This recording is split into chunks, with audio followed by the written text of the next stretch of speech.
Seja muito bem-vindo a mais uma devocional, sempre com a palavra de Deus para o nosso coração, para que ele seja tomado pela paz de Cristo, a mensagem do Senhor que inunda a nossa vida, que inunda o nosso ser, uma paz que só Jesus pode dar.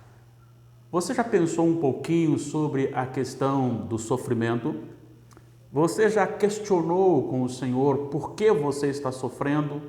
Você já questionou algumas vezes com o Senhor qual a razão do seu sofrimento? Existem uns falsos profetas nos nossos dias também, e eles têm ensinado alguma coisa do tipo: se você está sofrendo, é porque você está no pecado e você precisa se libertar desse espírito que oprime a sua vida. E aí eles criam espíritos para todas as coisas, o espírito da desordem, o espírito da pombagira, o espírito da enfermidade, e vai criando esse medo e colocando esse medo no coração das pessoas e ensinando que quanto mais você se sacrificar, principalmente pagando ou dando o dinheiro para determinado templo, denominação, você será então liberto desses espíritos opressores. E aí então você não mais sofrerá, você não mais terá problema. Então exige um sacrifício, e normalmente o sacrifício é o financeiro. Quando você pega toda a sua economia e deposita ali, seja em que denominação for, para que você seja liberto desses espíritos opressores. No entanto, são falsos profetas, são falsos mestres que receberão o tratamento do Senhor nos últimos dias, ou no último dia, melhor dizendo. Quando eu penso nessa questão do sofrimento, e você também, é de se questionar essa fragilidade teológica que eles pregam da prosperidade, quando o próprio Senhor Jesus disse: o Filho do Homem não tem onde reclinar a cabeça, e Ele é dono de todas as coisas.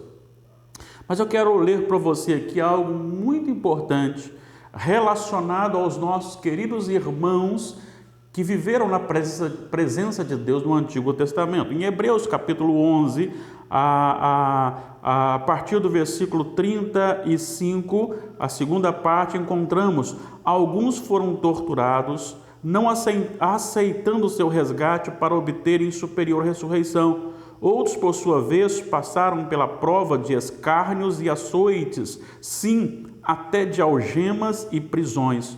Foram apedrejados, provados, cerrados pelo meio, mortos ao fio da espada ou a fio de espada, andaram peregrinos, vestidos de peles de ovelhas e de cabras, necessitados, afligidos, maltratados. E aí então no versículo 38, o autor aqui abre um parênteses para dizer: homens dos quais o mundo não era digno, errante pelos desertos, pelos montes, pelas covas, pelos antros da terra. Ora, todos estes que obtiveram bom testemunho por sua fé, não obtiveram contudo a concretização da promessa, ou seja, eles viveram antes do nascimento de Jesus e não experimentaram aquilo que havia prometido, que da semente da mulher estaria nascendo, ou nasceria, o Messias, aquele que esmagaria a cabeça da serpente. Então eu quero trazer para você essa reflexão. Claro, diante dos sofrimentos, somos devedores a nós mesmos de examinar o nosso próprio coração. Há momentos sim que o nosso pecado ele causa em nós uma separação de Deus, e quando o Senhor nos corrige, precisamos olhar o que precisamos melhorar, o que precisamos nos santificar na presença de Deus. No entanto, não há lugar para a murmuração e nem a reclamação. Por que não? Porque Deus é perfeito, tudo que Ele faz é perfeito. Até mesmo o sofrimento na nossa vida é perfeição de Deus. E isto tem que ser analisado à luz das Sagradas Escrituras e analisado segundo as nossas ações e reações em obediência ou desobediência aos mandamentos do Senhor.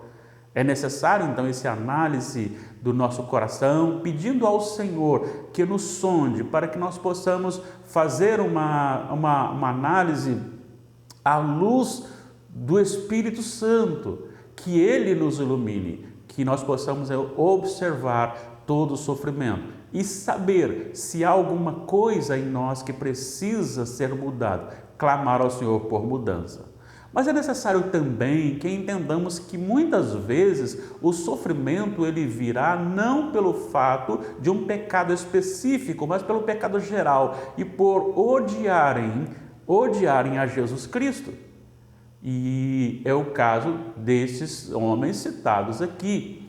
Por causa de Deus, por causa da palavra de Deus, eles foram injuriados, eles foram açoitados, eles foram presos, eles foram mortos a fio de espada, cerrados ao meio, de todas as maneiras possíveis de sofrimento, eles sofreram e eles não murmuraram, eles não reclamaram. E vamos pensar mais um pouquinho aqui a respeito do nosso Senhor Jesus. Ele não abriu a sua boca. E quando Pilatos requereu sobre ele a autoridade, eu tenho autoridade para lhe soltar ou para lhe mandar prender, coisa do tipo, o Senhor Jesus só respondeu: a autoridade que você tem vem de Deus, vem do alto. Se não lhe fosse dada, você não a teria. Então o Senhor Jesus, ele se mantém dentro do propósito de Deus. É necessário que entendamos que os cuidados de Deus dentro da realização do seu propósito exige também aquilo que nós enfrentamos no dia a dia. Então você que está sofrendo, está atribulado, você que está entristecido, clame ao Senhor para que Ele lhe revele o seu íntimo, para que você se santifique na presença do Senhor. Mas também seja firme, porque você não é o único que sofreu. Pelo contrário, a palavra de Deus nos exorta: aquele que quer viver piedosamente será perseguido. Então as aflições virão. Apenas certifique-se que se atacarem você, seja por causa do Evangelho. Como disse Jesus: bem-aventurados sois quando mentindo disserem todo mal contra vós. Seja fiel ao Senhor, clame ao Senhor e se aproxime do Senhor. A sua vida tem propósito. Deus tem um propósito para a sua vida. Não murmure, não reclame, apenas clame a Deus por misericórdia. Aí sim você pode saber que nós merecemos a morte, mas a cada manhã as misericórdias de Deus são renovadas sobre a nossa vida em abundância e a graça dele nos assiste em todo momento. Deus abençoe a sua vida em nome de Jesus e lhe dê paz.